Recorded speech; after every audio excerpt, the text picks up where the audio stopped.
Welcome to my review of the Crew 2's newest Hot Shots update. This particular update is quite a big one, folks. That's not an over-exaggeration in the slightest. A lot of professional Crew 2 YouTubers, like the ones who actually make money in their videos and stuff, got to play it early in the beta. And I definitely do recommend watching those videos because they're a lot higher quality than mine. But I definitely thank each and every one of y'all who tune into my videos as well, because this is ultimately just my opinion of the update itself.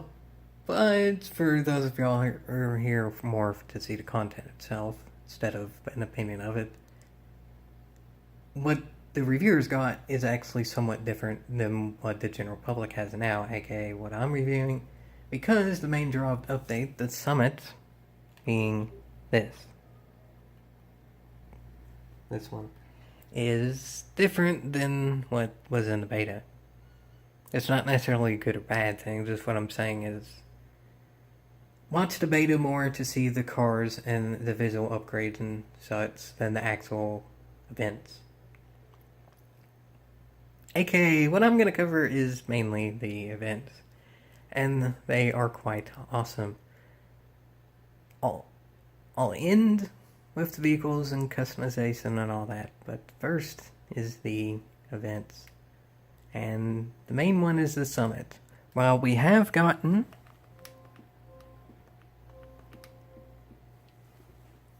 new activities and such. By the way, I'm also recording this live, not off like pre-gotten footage, like AKA from like the PS4 Sarah thing. So that way it's in tune of what I'm actually saying. Therefore, it's like accurate, and I don't have to wait for something to come up and all that, because that requires timing and such that I'm not very good at. But essentially what I'm saying here is that there's actual events added to the game itself if you don't want to do the summit. But I do definitely recommend doing the summit because, well, let's get into it, folks.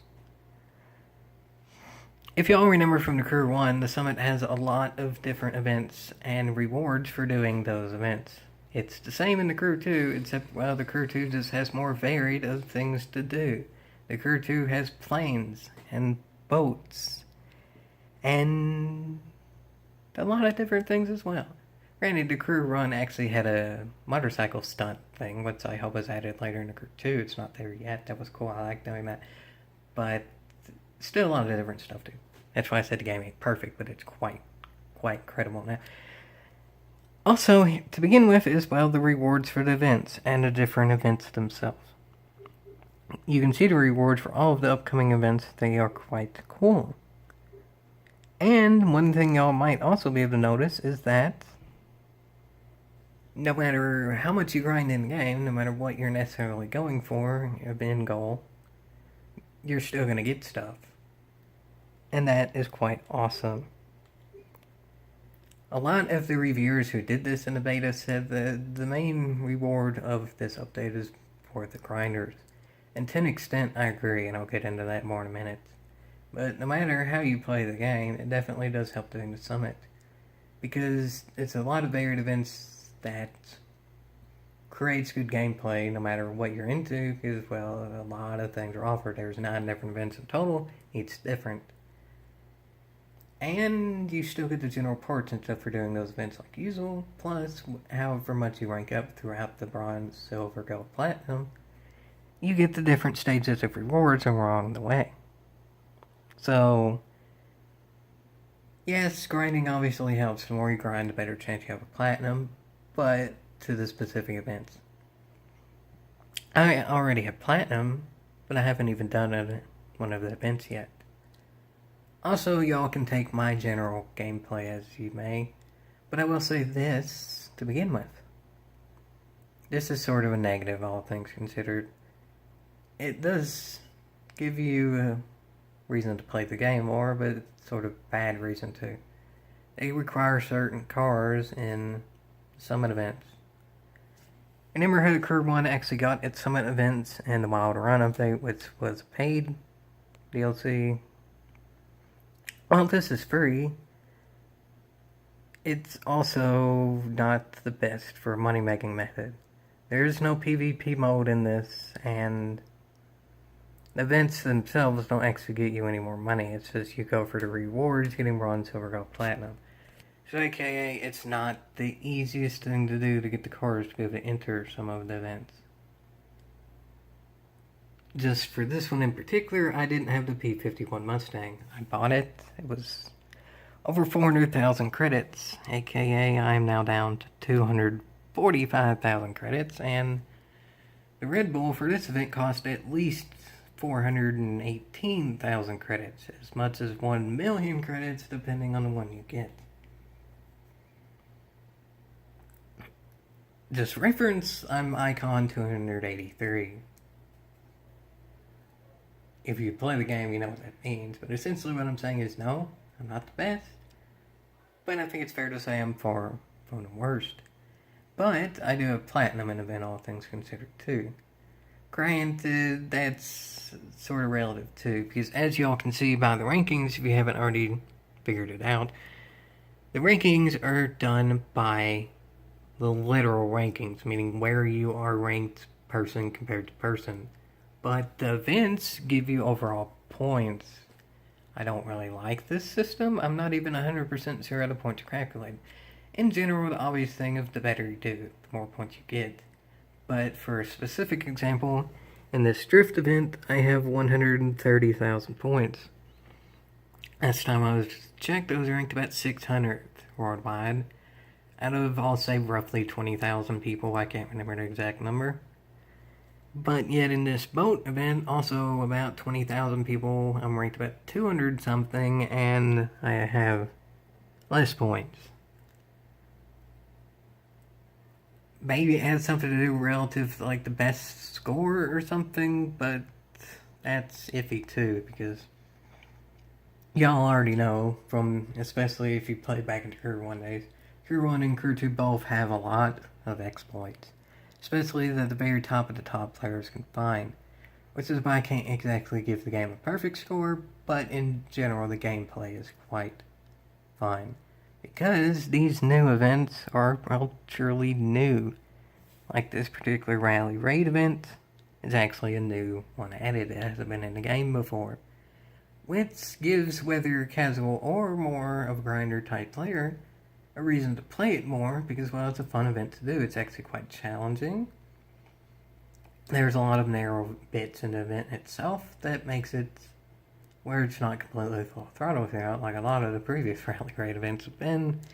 So that's a nice addition. Plus, there's some things that have been in the game for a while, like the skills challenges and all that. Like the escape challenge, honestly, I think the escape challenges, while quite hard, are some of the funnest things for me in the game, because it's literally, you take your own route in whatever car you prefer. If you can find a way to get on the road and be able to use a drag car and go 300 miles an hour in time before it ends, then so be it. But this particular event starts off-road and quite a bit off-road too, so therefore you probably want to use a Rally Raid vehicle, but then you also don't really want to use a bike because those go over bumps and such, but then yet a bike will also be better about avoiding trees and such just because it's smaller. So there's a lot of things that go into the escape event, but again, this is just my opinion. Overall, I think that is the most fun event, while it is arguably the hardest for me too. From what I can tell, the escape event actually isn't new, but every time you do it to an extent, it's a new experience, especially if you're purposely trying to rank up points time and again. Speed Trap is pretty basic, but I will say for the Speed Trap, it's a wall ride event. For whatever reason, they did this particular speed trap in an area where there's two pretty sharp turns with a short straightaway, and ultimately the best way to do the turn is grind on the guard wet rail around the turn in a drag car. Yeah, not the most realistic in the world. But then there's also air race events. Those in general are fun because it's essentially a combination of how fast can you go with a aerobatics event. As an aerobatics event, you have to hit the checkpoints in the correct how you have your plane oriented. Like some of them you have to have your plane just straight, and then sometimes you have to have it at a perfect 180-degree angle, and then sometimes you have to have it completely flipped over, and it just depends on the axle event. But you kind of have to do the same thing for an air race too, but while also going fast. So I'm not great at those either, but they are also quite fun. And then finally, just a basic street race event. That's probably the most popular all throughout the game, and it's a good one too.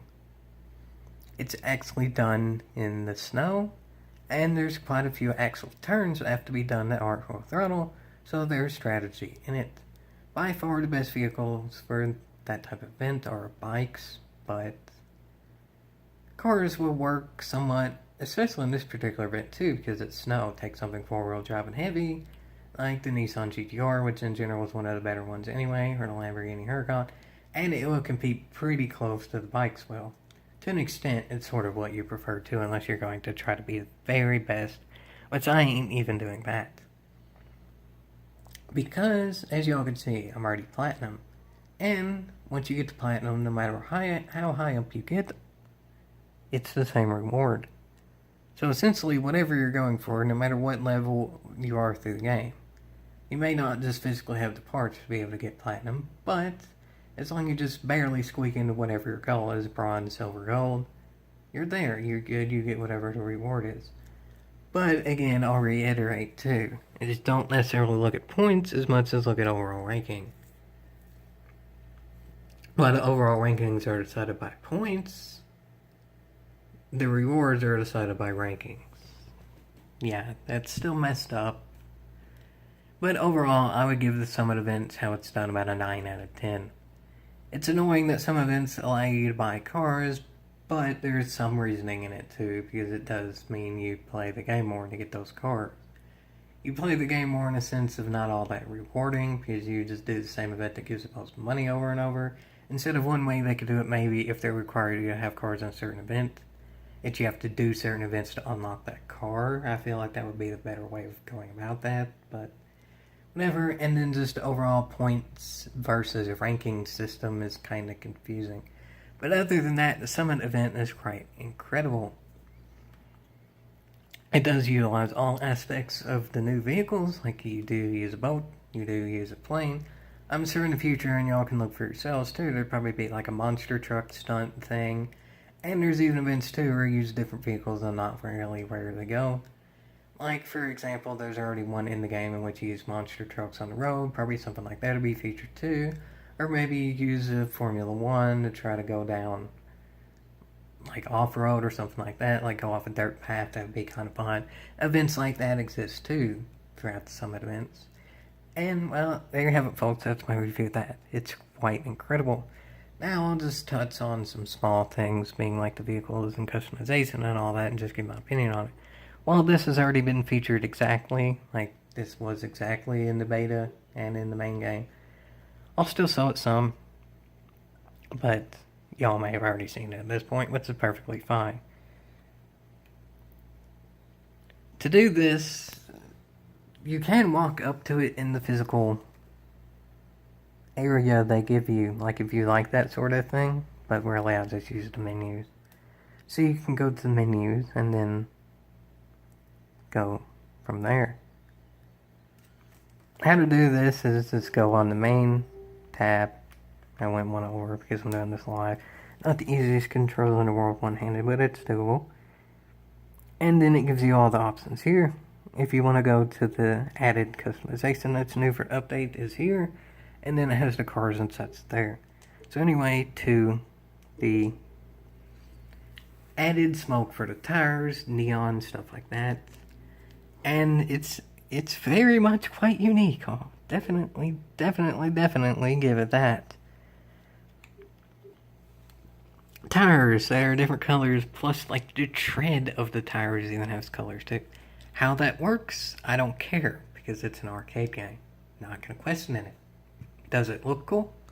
Is it fun? Yes, and that's exactly what I'm looking for. And then there's this. Yes, lightning comes out of your car now.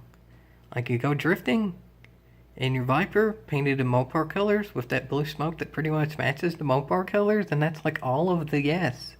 Each and every possible yes, it has it. That's quite amazing. And then too, you can kind of go into the you judge it by how you may here, like, yeah,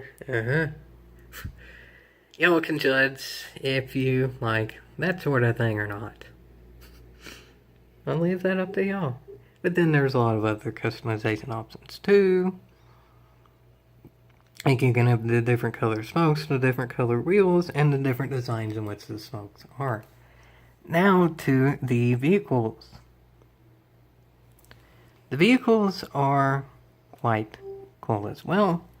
There's other miscellaneous things too that are sort of different, but have kind of been featured in other updates, meaning this particular bonus board has always been around, but the new updates affect it, meaning the newest summon is called Polaris. You can go to this, you can buy the vehicles needed for the Polaris if you have the money too. This too is a thing, and actually I'll discuss this slightly before going to the new vehicle. Again, this has been discussed by others, but essentially what you do is you pay money, you scrap parts, and you get better parts. You just pay however much you need to get the parts you're looking for. I haven't done this yet, but essentially it's just like gold is the best part. You can pay real money. This is what you get. And then you can use it to get better parts. Like this is how much you pay, and then that's what you get for doing it. This is good. You can scrap the old parts, but it's also quite expensive in money too. Which again is kind of grinding for the wrong reason, but also the more you grind races, the more parts you get anyway. So essentially, as you build up more spare parts, the more you have to scrap anyway, and then less money you have to spend, and blah blah blah. So that kind of equals out more than just a straight up needing to buy one specific car for an event. Because these parts can be added to different cars for different events and all that. But that's that. Now, let's look through the cars.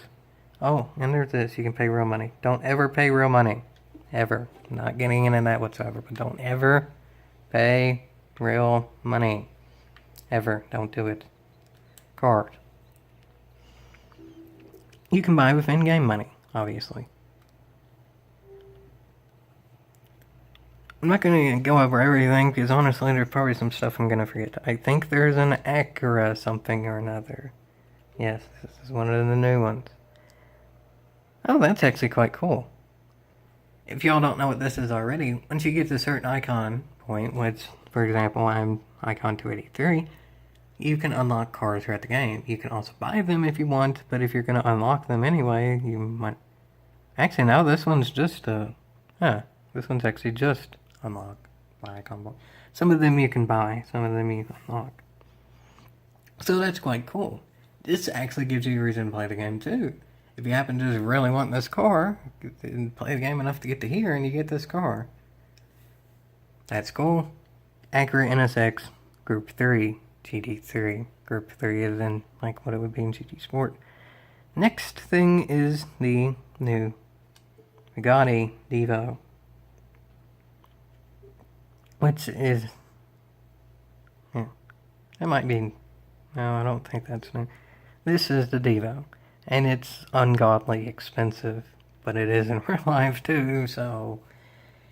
While it's realistic, there's no true need for this vehicle. I hope, for Jiminy Cricket's sakes, they don't make this be the best touring car. Please, please don't make this be the best touring car. If it is, we're kind of all screwed. But let's hope it ain't. And then finally, of the things I remember, there might be more too, but these are the ones relevant enough for me to actually remember.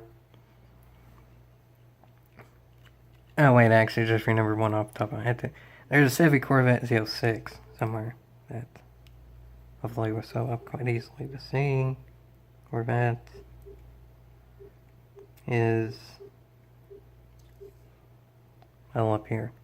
Yeah, there's a Corvette CSR, and then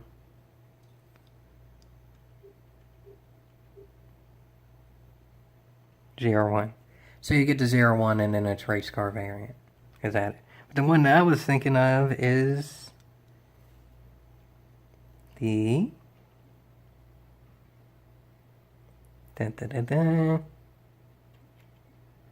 y'all might already know it. Y'all can judge this for yourselves, but yeah, it's this. A lot of things I just say judge for yourself, so I'm just gonna have to give an opinion of this. I might give a more vast opinion on Rantating. I'll say that. My second YouTube channel. Go check that out. Actually, if you're looking at this on GT Planet, it's my signature. Yeah, this is possibly the most ugly car I've ever seen. Not gonna lie. Yeah. Ego is correct. You would have to have, like, the biggest ego in the world to think that this would succeed. Be like, this is a marvel of engineering, and I made the perfect car. And everyone will buy this for over $2 million. Yeah, no, I'm not getting it. Watch the next event and it'll be required to get it to watch. It'll probably happen. Let's kind of just lead to the conclusion. Yeah, there's some annoying event. There's some annoying things. Some vehicles you actually have to buy to do the summit events. And the summit events themselves are missing a few of the events Crew 1 had. And then the summit events too are ranked in a way that's kind of weird because I see really no need for points to be a thing. But still, all of the events in the Crew 2 in general have always been quite incredible. And now that we have a reason to repeat those events over and over, no matter how little or much you grind, it's just you go as much to get to whatever you're looking for. And then after that, you get the rewards for it that are new. There's quite a lot of new rewards you can get along the way as well. And there's a lot of the same old too. As I said at the beginning, there's just general events that have been added more than just Summit as well. So yeah, the Crew 2 is quite amazing map. I said from the very beginning that the Crew 2 is quite a good game. It's extremely varied. It's a giant map. And a pretty good car list as well. The car list has improved throughout time. All of the DLC has been free. And now this gives a reason to play all of the DLC, for better or worse, but by far, mostly better. This is the part that's kind of not the mostly. For me, at least. And remember, this is just my reviews, hopefully y'all enjoyed it, and if y'all have your own opinions, then we can give it in the comments, or reply on GT Planet, or whatever it may be, depending on how you're looking at this. And, yeah, this is most definitely worth a yeehaw. This meaning the update, not the car. Yeehaw.